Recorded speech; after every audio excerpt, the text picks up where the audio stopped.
power gamers are interested in their characters. They're not necessarily interested in living out their characters in a narrative way as the method actor is, but both of them are interested in what their character does.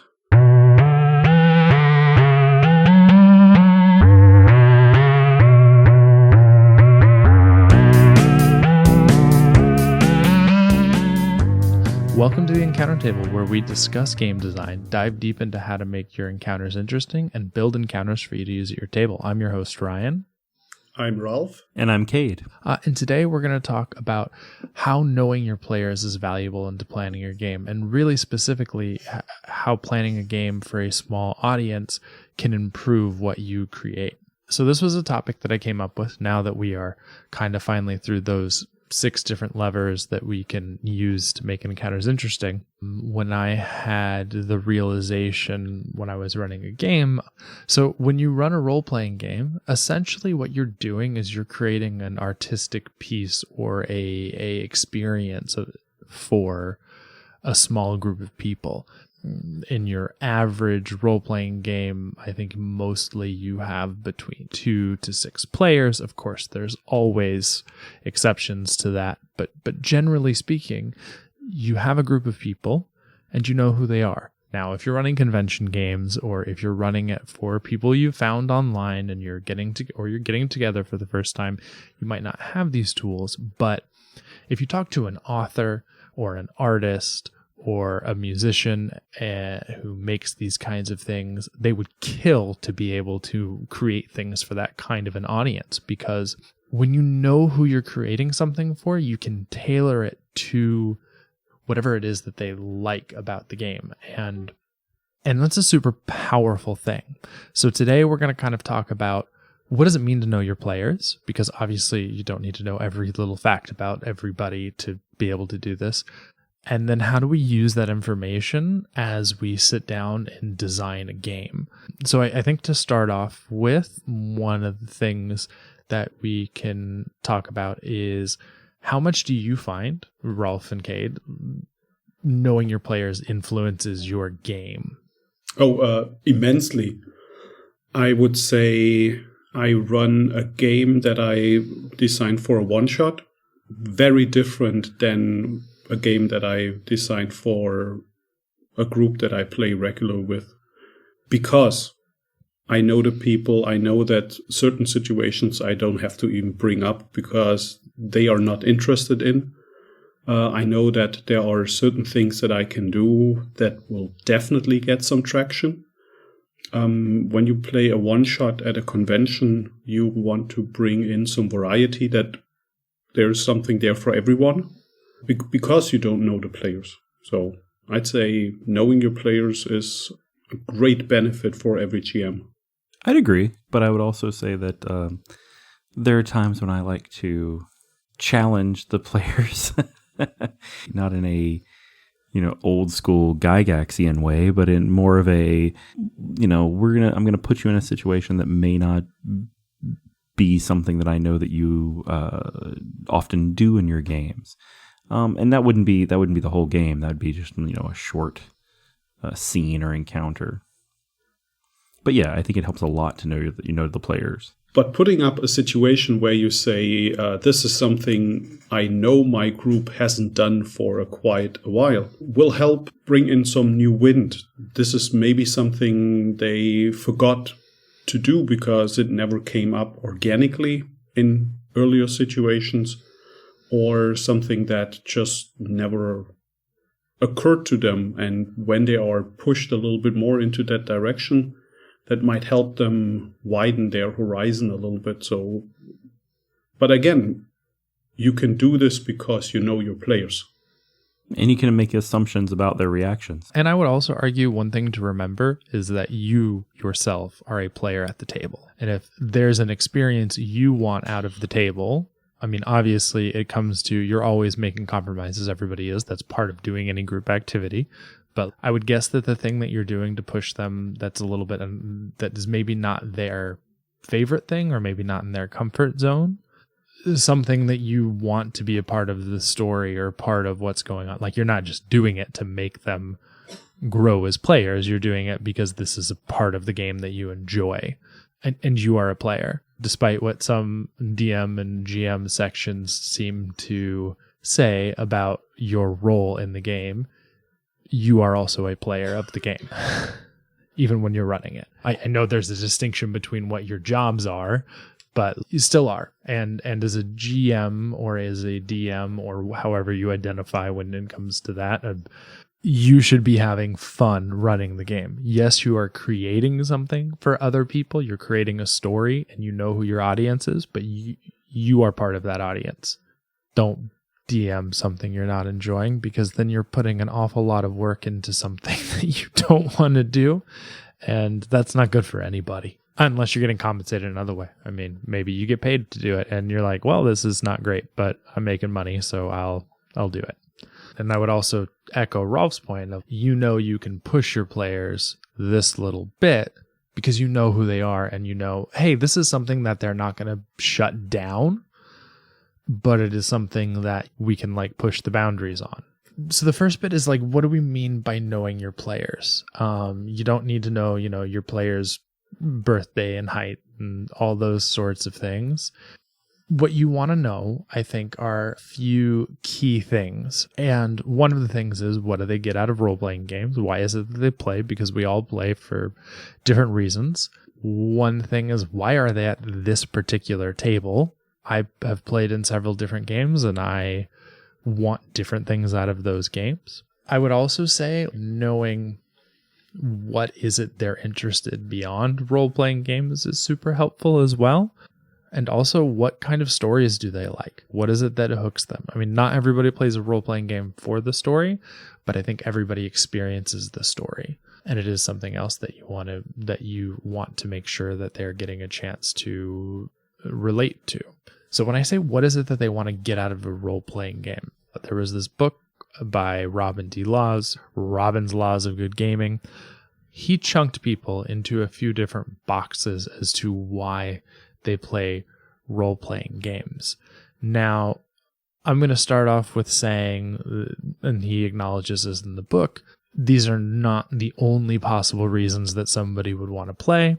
And often, people are into more than one of these things.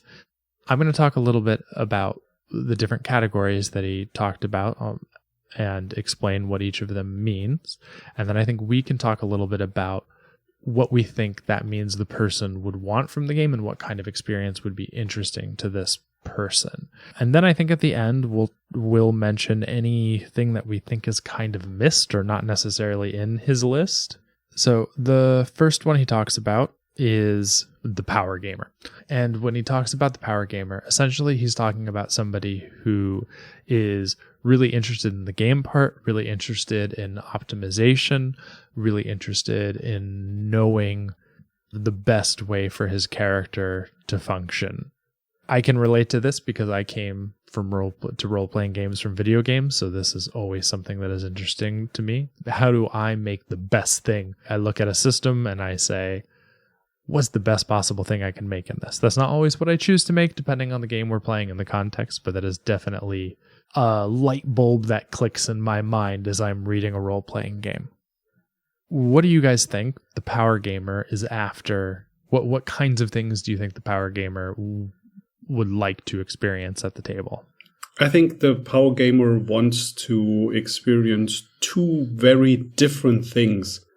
On the one hand, the power gamer wants to experience that the work they put into creating that perfect character, creating that powerful character, pays off. They want their character to succeed. But I think that's only one side of the coin, because I think a power gamer wants to be genuinely challenged and wants also those situations where not everything works, because I think power gamers are interested in figuring out how can I make my character even better. So yes, it's great to put this awesome character together, but then you want to throw it into a stress test and see what can it actually do. And based on that stress test, you go back to your workshop and toy around a little bit more to make it even better. I think that's the combination of that it's an ongoing process. That character building, that leveling up is part of the idea of a power gamer. At least that's how I see them. See, it's a weird thing for me, because I think that, yes, a lot of the power gamers are creating a character they're very, very good at a few things. But I find that a lot of them will kind of paint themselves into a corner where, yes, they've created a very, very, very powerful character a lot of times, but as the game progresses, it kind of becomes a one-trick pony kind of thing. Yeah, I mean, I think that really depends on the system. I think it depends on the system. Yeah, it depends on the system, most definitely. Definitely, that can happen. They're like, I can do this thing, and this thing is awesome, and I want to do this thing all of the time. There's a few of them, so we'll keep going through it. So the next one, they call the butt kicker, or he calls the butt kicker, I guess I should say. I don't know that I've actually seen this one so much specifically, but this is about somebody who, unlike the power gamer who's interested in like knowing the system and like making the best character, this is somebody who just wants to, I came here to kick ass and chew bubblegum, and I'm all out of bubblegum. This is this guy, right? They want to just like show their superiority or everything, wipe the floor, cause a lot of destruction, which I think already explains like what their motivations are, right? They want their character to feel superior over other characters or over the situation. The next one is he calls the tactician. So this is somebody who enjoys solving the puzzle of the game. Like, what's the challenge here? You know, they want the challenging, like, we have this terrible situation. How do we work our way out of it? I think I'm going to keep going because I think that'll make more sense. The next one he talks about is the specialist. This is somebody who likes playing a particular character. This is a person who shows up as the same character every time, just in a different guise.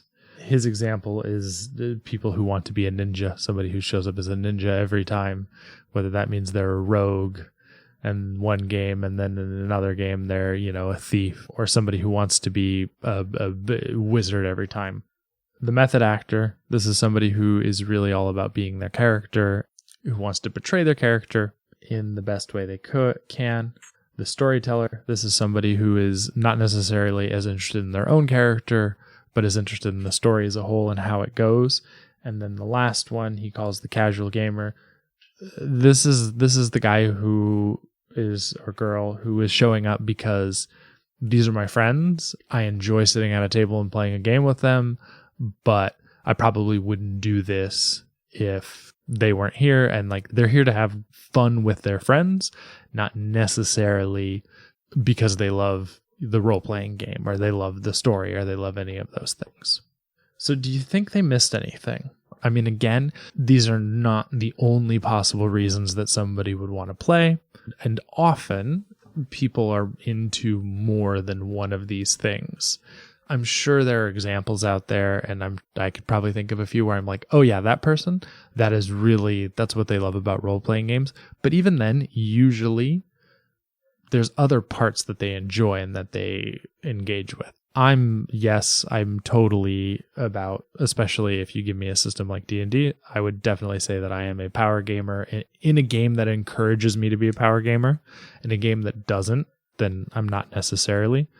But I'm also really interested in the story. Those aren't mutually exclusive.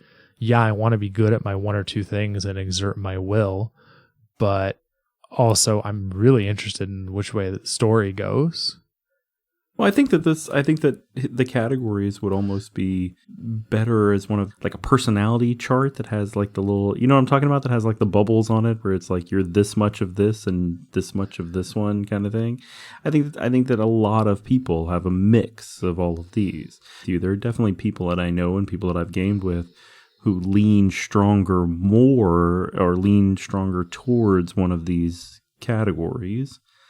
But if I just look at myself, like you said, depending on the system, depending on the type of game, I might choose to make the best possible character I can, or I might choose not to, depending on what the situation is. Yeah, I'm not like the actor. Even when I'm running a game, I feel not great doing accents or voices. I tend to try to do mannerisms to mark out that NPC or whatever, you know. I think it's a kind of a everybody's got a little bit of that mix of all of those categories. Yeah, I agree. Definitely. I do think there's another category of, I don't know how to put it. I think one of the cool things about role-playing games is that you can do unexpected things. And I think one of the things that I know at least two of us, probably all three of us, enjoy about playing in a role-playing game is doing unexpected things. Which I don't think really fits into any of those categories, but there's almost like a, hey, I'm going to do this really unusual thing, and everybody, like, I want to solve this problem in not the best way necessarily, but the most unique way I can think of in this point in time. Yeah. I know a lot of people who I've played with get a kick out of that. I know I'm definitely that way too. I'm going to take my 2-minute stand on my soapbox to have an angry contention with popular internet opinion again. I'm going to start a timer. Is that okay? Yeah, please. There's this idea that goes around in internet chat that somehow being a power gamer or wanting your character to be competent is somehow inferior or opposed to being into role-playing your character. While there's nothing wrong with making a character who's not competent at the thing that they are supposed to do, and that can be a really fun, interesting thing to do, I highly recommend making a character who is bad at what it is they're supposed to do at some point, because you have a lot of fun. Those things aren't opposed. You can role-play with a competent character. You can be a power gamer and into role-playing and into the story. You're not choosing a side in some imaginary battle. Yeah, I would agree with that. Because, like, depending on the system, depending on the story, the player characters are the heroes. Why wouldn't they be competent? Why wouldn't they be the best pilot or the best runner or whatever? So I understand that they would be highly skilled, highly competent people and still be able to create chaos and tell interesting stories. And I don't troll the internet at all, so I don't know. I have no idea about these arguments. So I mean, like, it seems strange to me when you actually try to apply that to people at a table. Yeah. I think I have one additional kind of player, and I think this is a little bit more because we have a change in how role-playing systems or how role-playing is taking place. Many people are moving away from the GM creates the story, the players interact, toward the GM sets a stage, gets input from the players that influence the world, and then we see what gets being played. There, it might be in the book under the storyteller, but I think there are some people who enjoy the world building part and are like a little bit the GM assistant, because they try to have a lot of influence in that early stage when it comes to, hey, what should we do next? Oh, we come to a city. How would you like to describe the city? Those players are not necessarily just interested in the story, but also in the world, with more games getting into that style where we say, hey, players, you're part of this, and world building can be a continuous endeavor at the table.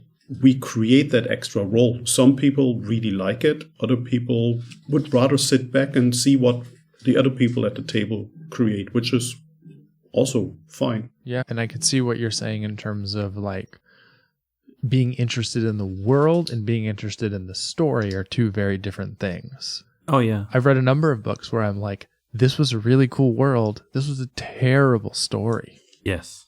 And vice versa. This was a really neat story. This world does not hold up to the slightest bit of scrutiny. Harry Potter. Yeah. I wasn't going to say it, but I'm glad you did. And your players might not be interested in any of these. It might be something else. I think the important thing about this is thinking about what does it mean? So if you have a power gamer, a friend, and a method actor at the table, so a person who wants to be optimized, a person who really wants to be in character, and somebody else who's just there to have beer and pretzels, what does that mean for your game? Well, the first thing is, you're probably not really going to be planning for the beer and pretzels guy in terms of what is the event that needs to happen, because he's going to be happy to be there to enjoy what's going on and everybody having a good time. You are going to have to think about, I might need to review the rules of his character, or I might need to be ready to say, hey, you can do this thing. I may not want to make him the center of attention. And if I do, not for very long, or her.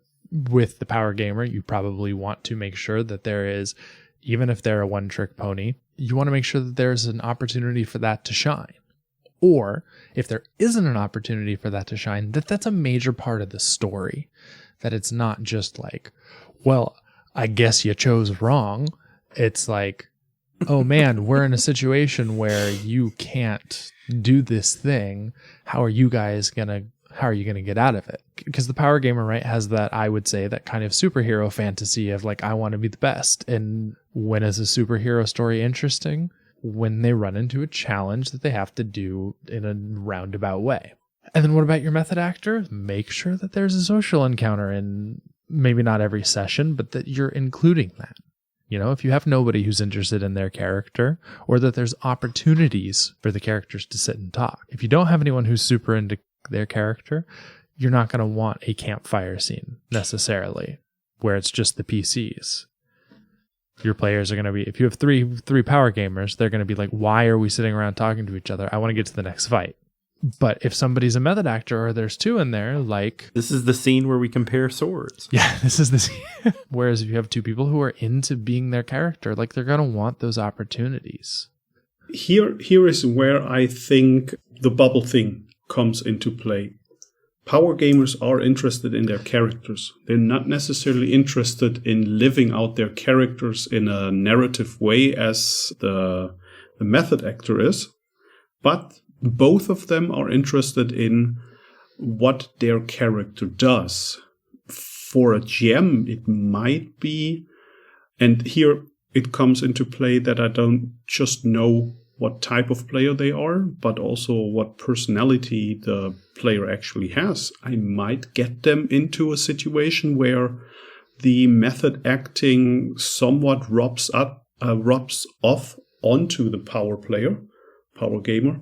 And even if it's just like for 2-3 minutes, doesn't matter. They have a conversation in character, and who knows, maybe the power gamer says, that was actually fun, and gets a little bit out of that. And the other way around, maybe the method actor gets something where it's more mechanical, but they realize that can be fun too. So having those character types revealed, or knowing those character types, is good, because then we can see what other character types are at the table and how can we bridge them together. Same with the beer and pretzel guy. That person needs to be brought in frequently for short bursts of action, because that is fun. Nobody just wants to sit. Now, okay, I'm saying nobody just wants to sit there. That's why we go to a cinema. At the table, you still want to be a little bit in there. Again, giving opportunities that the beer and pretzel person is able to jump in once in a while. For sure. I mean, again, these are boxes to know things you should hit, not boxes to put people in and say, oh, this person won't want to do this thing because they're this kind of, right? It's not about categorizing people and saying, hey, you are this is what you're going to enjoy. It's about knowing that this is the kind of thing that your players are going to enjoy. And totally like you were saying, Ralf, tweaking things out a bit to make sure that there are opportunities to experience other things, because I think most people enjoy most of these things on some level. an easy way to make sure that the power gamer is getting a chance to do the method acting is like give experience points for having a role-playing scene. If your characters sit around and have a conversation and we learn something about the character, you get the same amount of experience as you would for defeating an easy encounter. It's an easy thing to do. And then even if the power gamer, this is not their favorite thing in the world, one, they're getting a chance to experience it. They might get into it. Two, that guy who is the method actor or the person who does this other thing, they're getting that. They're getting a chance for that experience. And the power gamer doesn't feel like it's a draw away from them as well. I think it's interesting you're talking about, what would you do if you had these, predominantly one type at the table? Luckily, I haven't really had that. And I'm going to say that the GM, it's better for me anyway, when there are this mix of types. Yes. It might be harder. It might be a little bit harder to make sure everyone has a spotlight or everyone's interest are met. But it's definitely better than just having a one thing that everyone cares about. I think you looking overall at the group dynamics and what is there, it definitely affects the way that you run a game. Long ago, Kade invited me to join a group of people he's been playing role-playing games with in Beijing, where we live, for a number of years. A great group of guys. We played games together. And another group that we played with was a group that I had put together from a few different role-playing game groups, the Star Wars game that we played. Oh, yeah. Of course, everybody had different things they were interested in. Like in both cases, you had multiple personalities, but the tables felt very different, not just because of who was running it, but because of how we were choosing to run it for that group of people, right? Because there's a different mix of people there. So I agree with you. You usually have a little bit of all of them, but looking at your group as a whole is definitely going to move you to one side or the other. And importantly, to help move the conversation on, this is just one aspect of what makes those choices. This is what they want out of role-playing games. Yes. But there's also the personalities at the table. Who are these people, and what are they interested in beyond role-playing games? That's part of what makes it up. What are we interested in here? Who is this group? How do they form? What are their commonalities, right? And that makes a huge difference as well. Are you playing with somebody who is like, no, I'm just here to game, don't care, I'm not here to hang out with you guys and do the thing? Is that the only thing that's putting you guys together? Are you playing with someone who's volatile? Like some people who play role-playing games, even if they're fun and nice people, are definitely itchy on certain subjects. Yeah. To tell a personal story that may or may not make it into the show, Kade was running a game for a group of us, and mutual friend and player made a joke that I found a little inappropriate, and I said something about it in the chat, not in the game. I didn't stop the game to make it all about it, but he never came back after that. Good guy. It was something that was not a big deal, and maybe I could have let go, but at the moment I was like, no, I'm not gonna, I need to say something about this. And sometimes that's the people that we play with. Even if they're good people, they can be volatile. Mm-hmm. And little things can ease them. While I don't want to make an impression that role-playing games are for weird and abnormal people, certainly as a hobby, it does appeal to some people who are more socially awkward. I would agree. Yeah. So you have to consider those things. Who are the people? How are they going to react to what you tell them?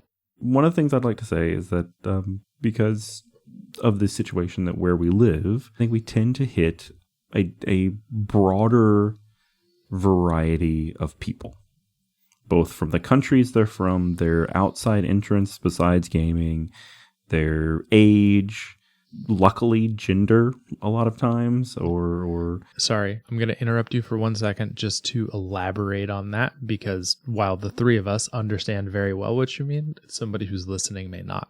The three of us met in Beijing. We are all involved with international teaching, which is essentially teaching people from all over the world and from where we live, which is Beijing.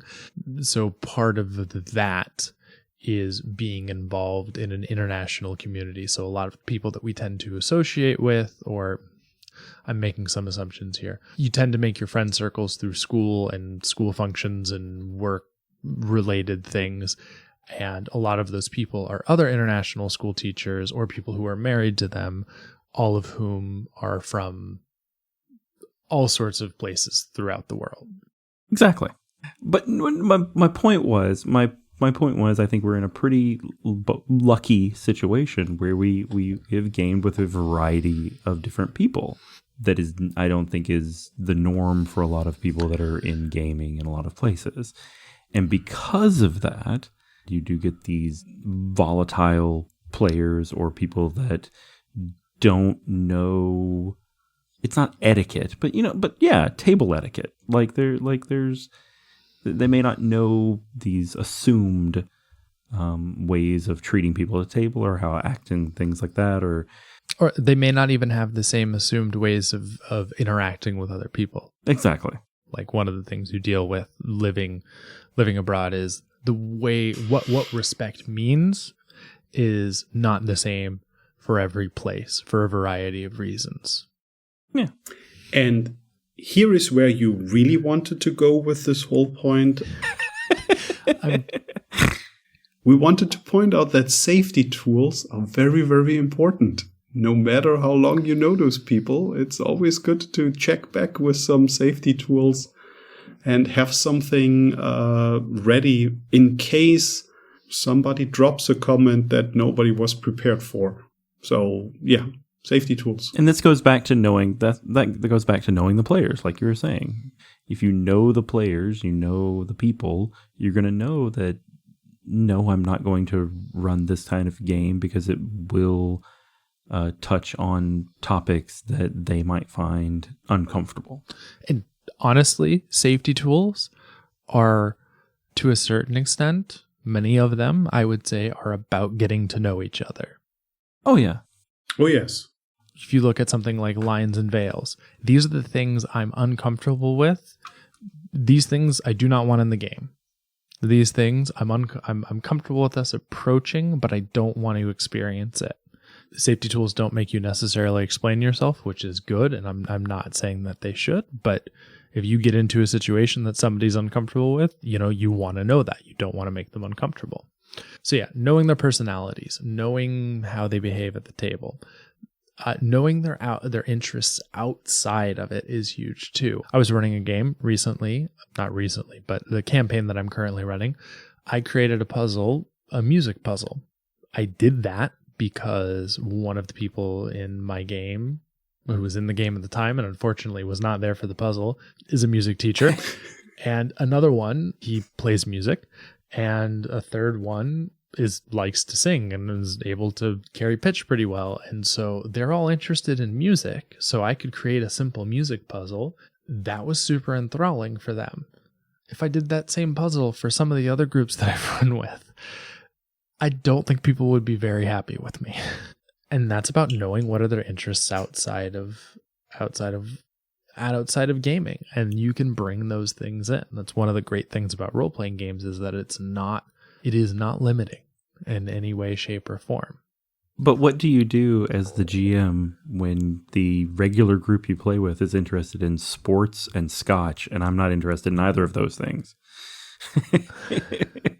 Bring a newspaper and a bottle of scotch. I don't know. Exactly. I'm joking, but it's kind of a real point of what if you don't have that commonality that you're saying? Then you don't utilize those things, right? Yeah. I'm going to go ahead and make a good assumption here. Neither of you is particularly into music, correct? Like in terms of playing music or like composing or creating. Oh, you're a drummer. I didn't know that. Oh, Ralf is a drum kit. Well, I didn't know that either. I learned something new. If you were in the same situation that I was in, Kade, it wouldn't have crossed your mind to create that puzzle because you're not interested in that thing. For me, it was something I had wanted to do a few times, but had never really been able to get pulled together at the right time. And I was interested in doing it because I think for me, that's fun. I don't think any of these things are things that you must include them, but I think when they cross, they can be really interesting. And even if they don't, even if it's not something you're super interested in, sometimes you can make it interesting. You threw out the sports example. I think it's really easy. Like, I am also not interested in professional sport. Surprise, surprise. The guy who creates a podcast about role-playing games is not Mr. Sports. See, that's an assumption because I play in a group of people that are very into sports. Oh, absolutely. I don't, it is absolutely putting people in a box. I think even as somebody who's not interested in sports, you could make fantasy sports that are then interesting. There was an actual play called, before actual plays were like huge, called The Provokers is what it was. And they had created a sport in the game where these dwarves had these special gauntlets and they hurled lightning bolts back and forth at each other. Oh, that's awesome. That's awesome, right? And like, I'm not into sports, but that sounds like a neat. Yeah. You have a gauntlet that can catch a lightning bolt and you fling it back and forth. That's pretty cool, right? If you can find a way in that is interesting to you, then I think you can still use something like that. But if you don't, then don't. All of these are to enhance, not as they shouldn't be shackles, because you're a player too.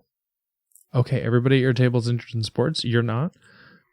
Sports don't come up. Who cares? Nobody's going to be upset. It's just, if you can, great. You're going to get that extra little bit of like, oh. The next game I run for you, Rolf, if there's lightning bolt highlight, you can blame Ryan. That's okay. I'm down with that. See, when I hear role playing and sports, I think of Blood Bowl, which is an excellent game. But yeah, that is definitely a role playing sport extravaganza.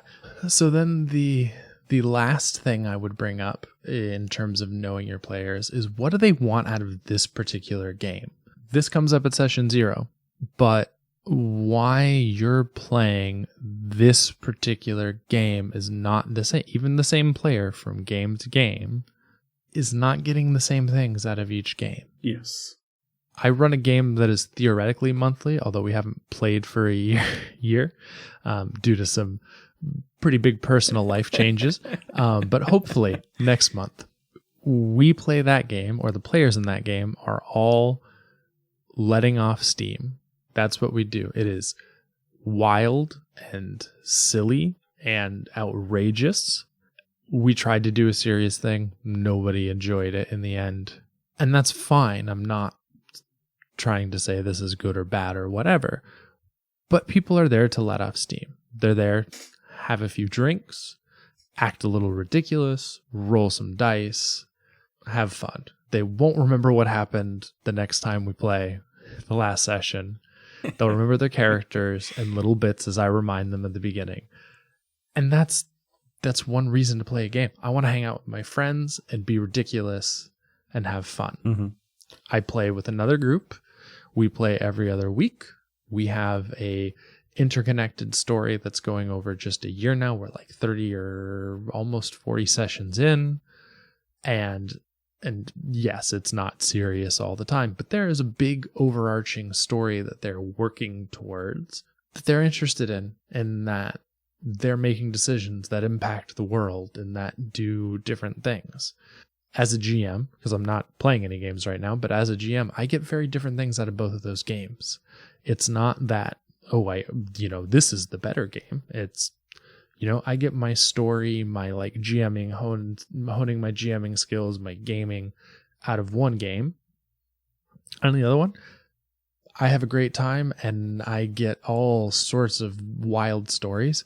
And because of that, I also get to make really wild crap up, which is fun in its own right.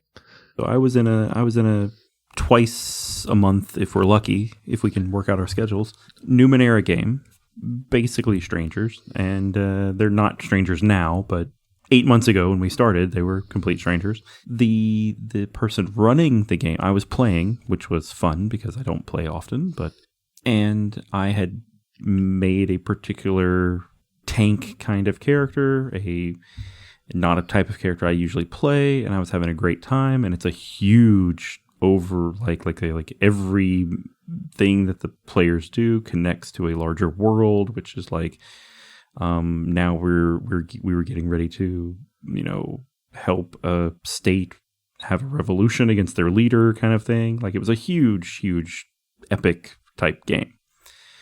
The reason I bring it up is that the person running the game had a personal conflict with one of the players. So luckily, instead of it killing the group, the GM just decided to say, look, I'm going to take a break, not going to run anything. We can decide what we want to do. And so I took over running the game. And because I knew that we just spent 8 months doing this massive, huge Lord of the Rings type story, I'm running like a traveler type game. Every session is an episode. We do a job, and at the end of the day, you walk away, and the next session will be a completely different job. The characters are not connected. I mean, they're connected to each other, but they're not like, their backstories don't affect the world. Because I think that was important for that group in order to hold it together, to completely change the style of the game.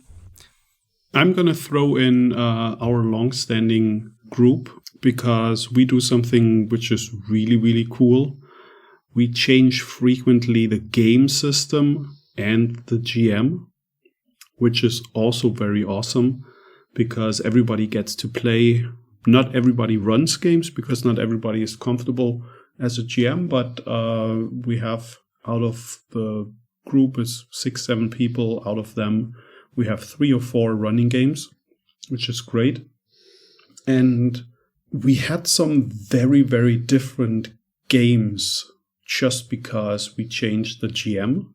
We brought in a little bit more of what the GM wanted into the game, because we're basically a group that wants to hang out. So the hanging out part is... I would say that is the biggest drive of that group. I'm still in the chat. Even if you guys don't run a game, you still get together. Maybe you play a board game. Maybe you just hang out. A role-playing game is a great excuse to get together every week. Oh, 100%. Yeah. Yeah, definitely. And what a great part about this is, we have very different styles in running games, and that paired with different system is also... Sorry, that's an understatement. That's a huge understatement, Rolf. Sorry. Yes. Yeah, we try out different system. We try out different GMs. We have a pretty huge variety, even though we get together because we want to hang out. So I think this is a beautiful setup that we have there, and that's pretty cool. Just the point being, figure out what it is you and the players are looking for in this game. To me, the most successful groups I've ever had are always ones that are based, one, around wanting to see each other. You may have had success with other groups. I'm by no means saying don't get into a group and play with 4 or 5 other random people. I've done that, and I've had a lot of fun doing it, but I've never ended up creating sort of a lasting group based on that, personally. True. But and even then, even if you're like, okay, well, part of the reason is we want to hang out. Okay, what do you guys want out of this game? Do we want to like be able to walk in each week and not have to remember anything from the week before, have a new story, wrap that story up in a session, maybe 2 sessions, and then move on to the next thing? That's great. That's a great way to play in a series sort of way, if that's what everyone wants. Do we want to play in a world where we can be silly and ridiculous, and it's not, we're going to lock these people up because this behavior is not okay? Do you want a serious, epic Lord of the Rings style story? Figure out what it is you want. And you might not know initially, this is exactly what I want from the game in session 0, but be working towards that, because then you can deliver on that. This is something that I keep mentioning. We all know session 0, but for me, session 0 is an ongoing process, and we can use tools after the session, ask what we like, what we didn't like. I think once in a while, taking a little bit more time to look at the bigger picture is also something that is very valuable to see if something changed in the setup of the group. You mentioned earlier that life gets in the way and groups might break up or something like that. Session 0, ongoing process. And that's, again, part of we need to know our players. We need to know each other to some degree and then make adjustments to the game. 2 pieces of advice in there that I want to reiterate. One is figure out what it is the players want. And I think there are 2 ways of doing that. Observe what is it they're doing, what is it they're interacting with. That is one thing you want to do for sure. And the second one is you need to ask them. Mm-hmm. There is an illusion of, the world being its own thing and all of that. And that's great. You want to maintain it, but you also need to talk to your players and say, hey, you can do end of session things. I like at the end of every session to say, what did you like? What do you want to see more of? And then another thing I've started to do is at the beginning of each arc of the story, in the particular game that I have, I basically divide it up into arcs. So there's a big overarching story, but then there are smaller stories that are happening within that where things resolve. And at the beginning of every arc, I sit down with my players and I say, what is it you guys want to get for yourself and your characters out of this arc? What are some things what are some themes you'd like to explore? What are some things you'd like to see more of? What do you want to know more about in the world within this arc? And I usually will give them not this is what's going to happen in the arc, but here's some of the things that you're probably going to be dealing with. What do you want to know more about? What do we want to look at your character? What kind of experiences would you like for your character? And the last one of the things that I got was, one thing I'm really interested in this character, and we've done a little bit, but we haven't done enough of, is I want to explore more what is the price on knowledge, like how because his character is very inquisitive and it's getting himself into trouble because he's trying to find out everything. Kind of like this sweet, goofy kid almost, but on the one hand, but on the other hand, like has this like insane thirst for knowledge. And he says, that's what I want to explore is what price is too much, right? That kind of a thing. And so I created a whole encounter just for that. And it grows his character. It gives you the information you need as the GM to say, okay, this is where he sees his character going, or at least wants to see what's in front of the character so that he can see the character grow in the way that he wants to grow. And a player might say nothing. A player might be like, meh, I'm going to do my thing. But just by asking, just by having that conversation, then you can figure that out, right? You can create that experience for that player. Yes. So for our encounter this week, what we are going to do is we have based some imaginary people on people we know. And by based it, I mean, we've changed the names. And what we're going to do is I will go through and I will describe each of these people. And then we're going to talk about like what kind of encounter could we make for these people. And again, we've based these people. We might take liberties of things they actually like or they don't like or whatever, but we've roughly based them on people that we know so that we don't have to make up people in our head. We have enough imaginary people in our head. We don't need more. So first one is Daryl. He's the friend. This is somebody who enjoys the game, enjoys playing the game, but really he's there for the group. He loves being with that group of people. He shows up to have a good time. Yeah, and he's a great guy to be around. The second one, Mary. She's really into the game. She is the kind of person who reads the rules, is both very interested in her character and also in her character being good and like solving problems. This is a person who is into puzzles and that kind of a thing. She's both kind of in that like method actor, storyteller, role player, but also she's also interested in, hey, I'm going to make a character who's good at what they do, and I am going to rock these fights and do well. The next one we're going to call Barry. Barry likes to make interesting character choices. Sometimes characters can be good at what they do. Sometimes characters are not good at what they do, but is always interested in what would my character do in this situation and pursues that to the character's fault. Also is interesting in that he has a bend towards action. If you put a button in front of this person, they're always going to press it because it's always more interesting to press the button than it is to not press the button. Is it good for the group? Probably not. But you know what? It's there. Great for the GM. So the last person we're putting in is Steve. Steve is a power gamer. He looks at a rule book and says, how can I make the best choice possible? And has a bent sometimes to, want to, not at all costs by any means, but wants to win the game, right? Which is, I think, a very, and honestly, is a very natural bend for people who start or for people who come from other types of game. So we have these 4 people.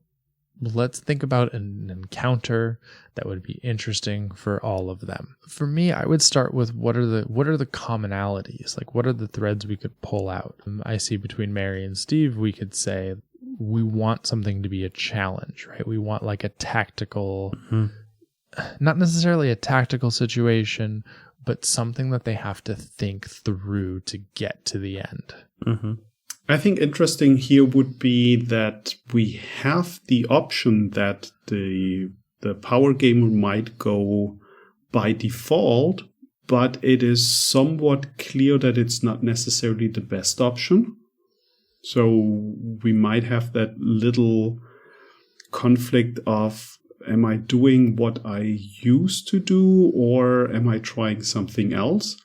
Because I think that would work really well with Mary, because Mary is a character that tries not necessarily to optimize their character, but to optimize the situation, if that makes sense. Then we would have something that we have multiple ways to go through. So again, this might be an interesting situation where we get into a conversation between the 2 characters where we have the go-to approach of the power gamer, and the other character would probably go for something different, and they might have to figure out which is the better option. Let's define the power gamer then, because I think that'll help us figure it out. What do we think they've optimized themselves in? Is this a social character? Is this a combat character? Is this a magic character? Are we playing D&D? I'm assuming we're playing D&D. We could be playing something else. D&D is probably the easiest assumption. What do we think? I think it's just would be fun to think of the social character as the power gamer choice. I'll tell you, as somebody who was into power gaming, if you want to get stuff done in a game, like, don't worry about combat, do social stuff, because the amount of freedom you have when you can use your words to get things done, it's something. And actually knowing the person that you're basing this on, it's a 50-50 of whether they would optimize social or magic or combat. Like it's not a straight, it's all possible as long as they're the best. So let's go social. Yeah. So they're optimized. And I think whatever encounter we make should have some sort of red herring type aspect. There's a choice that's not really a choice, but it's bright and shiny for our chaos actor to head towards. Yes. Oh, yes. That should be built into the encounter, whatever it ends up being, because I think that is it's twofold. It's twofold. It's giving that player what they want. It's giving that person what they want, but it's also creating more challenges for the other 2 players. 2 things here.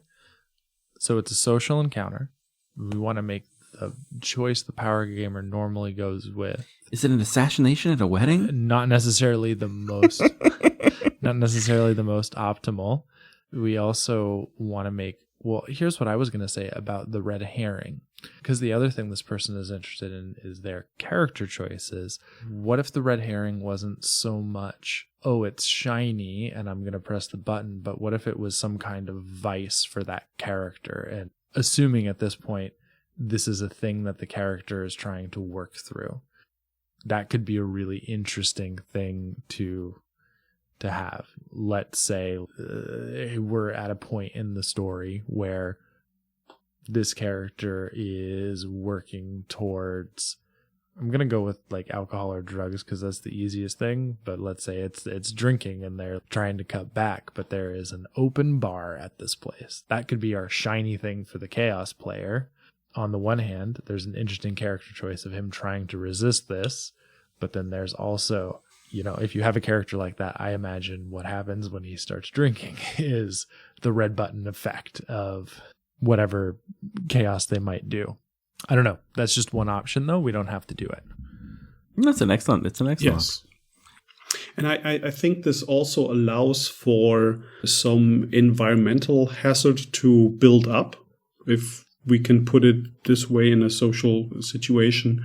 If the situation goes on too long and that open bar stays open for too long, something is going to happen that makes the situation for the players who actually want to try to get something done worse, because the mood in the room might change, something like that.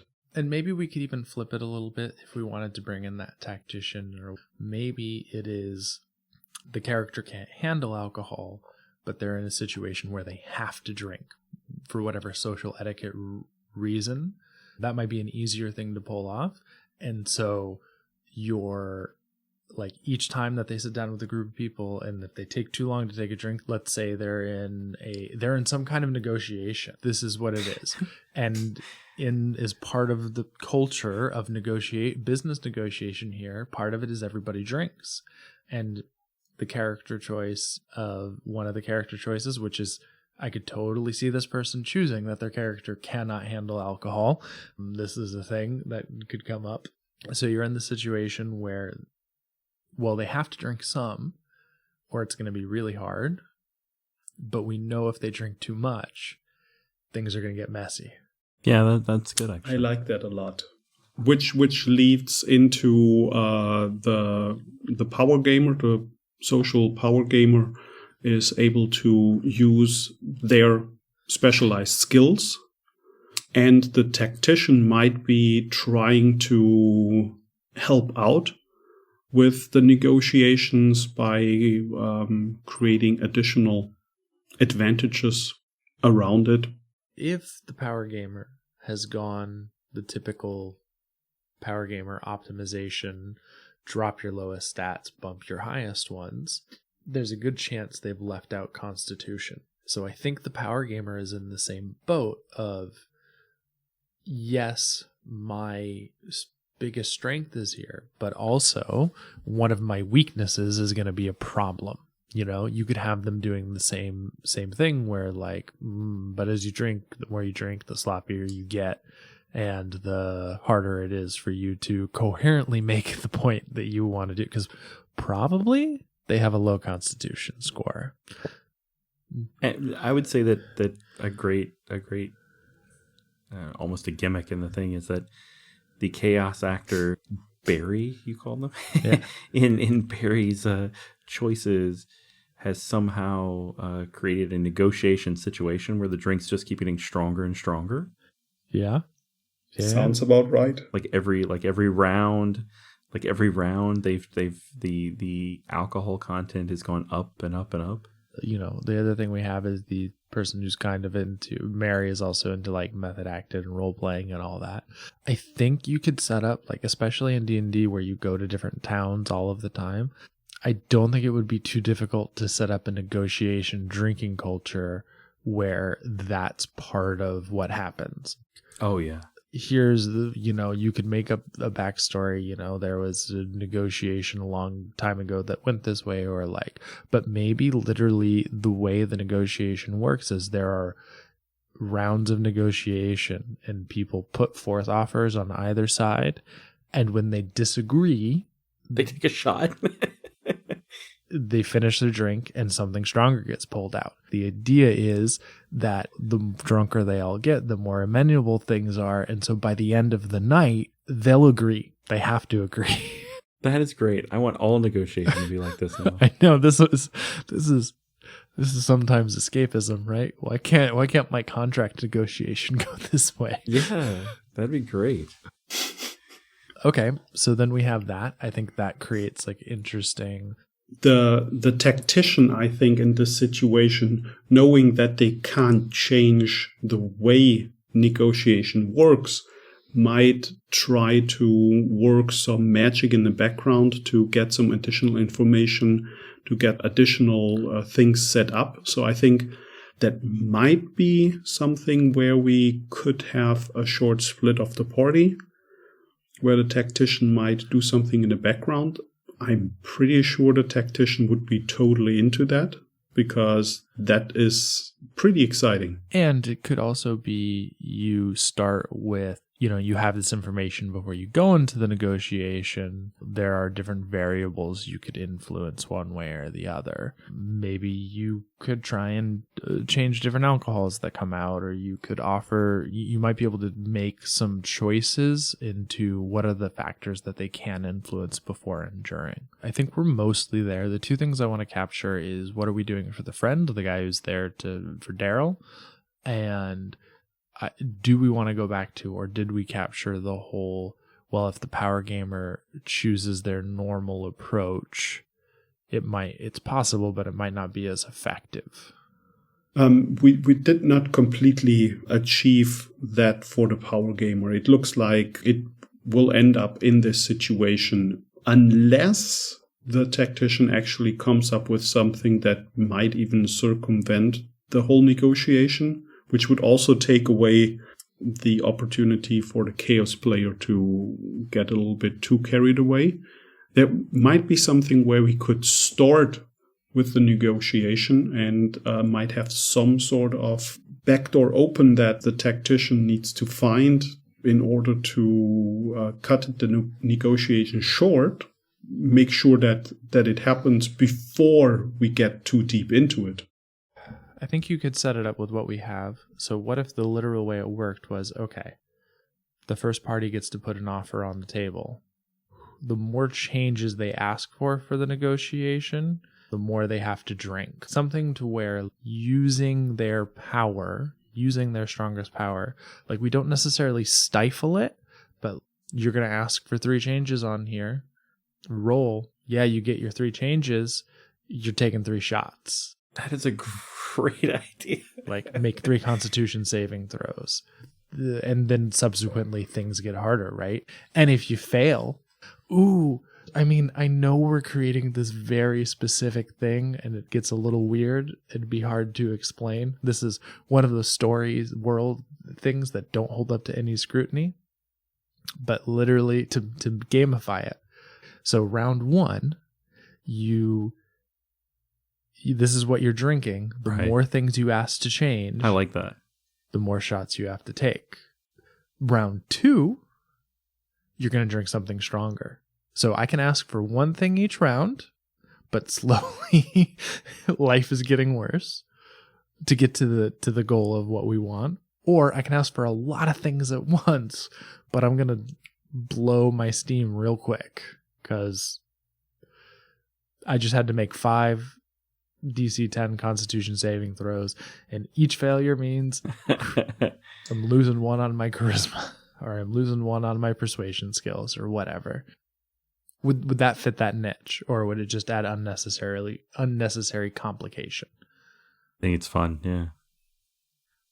I think that would be fun because let's say if you get your save wrong in the first round, it just adds a small change into your modifier. But when the drinks get stronger in the 3rd or 4th round, that modifier for your fail is just a stronger modifier. So it might be a good idea to ask for a little bit more stuff in the beginning so you don't have to ask for other stuff later.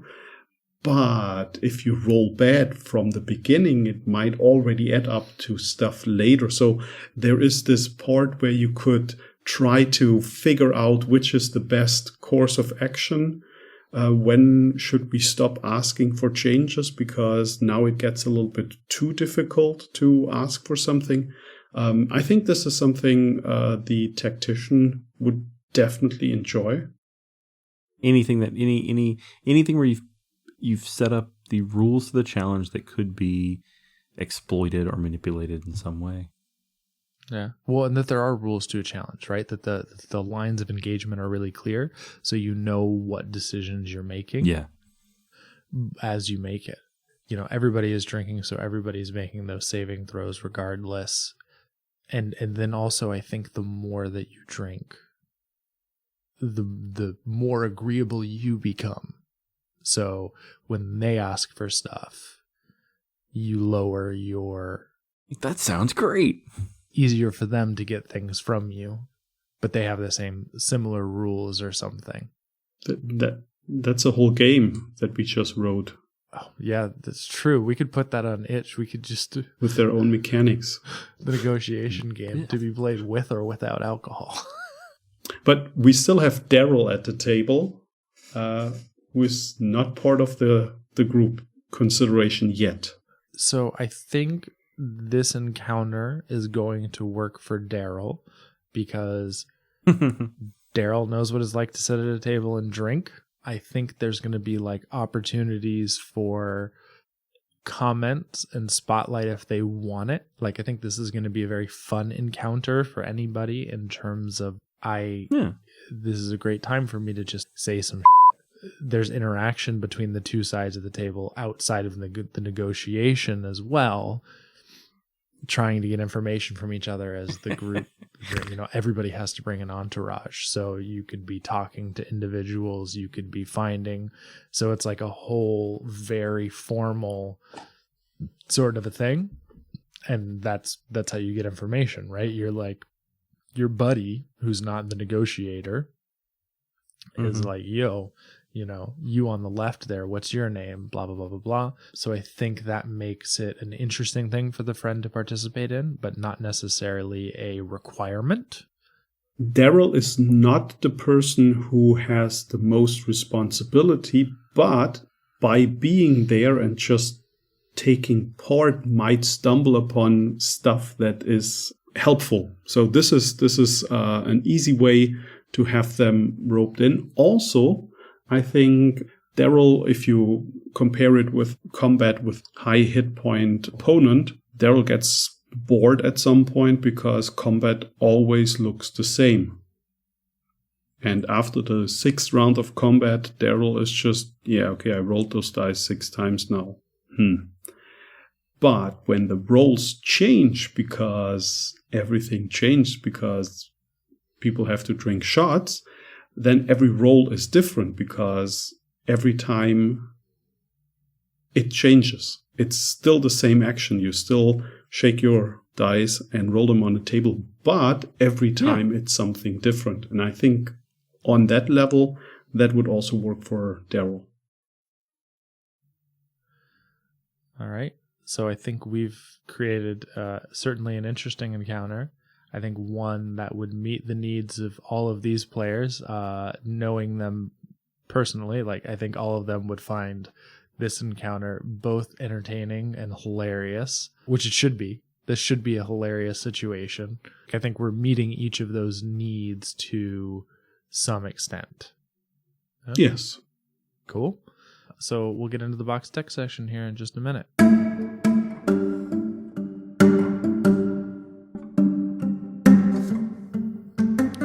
You need this deal to happen. You know there is no other way to get what you want. You're reminded of the customs for deal making here, going through the checklist in your head of how it goes. You both give offers. You can refute any part of the offer. For each part you refute, everyone takes a drink. The cycle begins again, but the next time they serve something harder. You know most of the party can hold their own, probably until you get the best deal you can. But the cleric, once he starts going, things might get a bit out of control. How far do you think you'll be able to push the negotiations?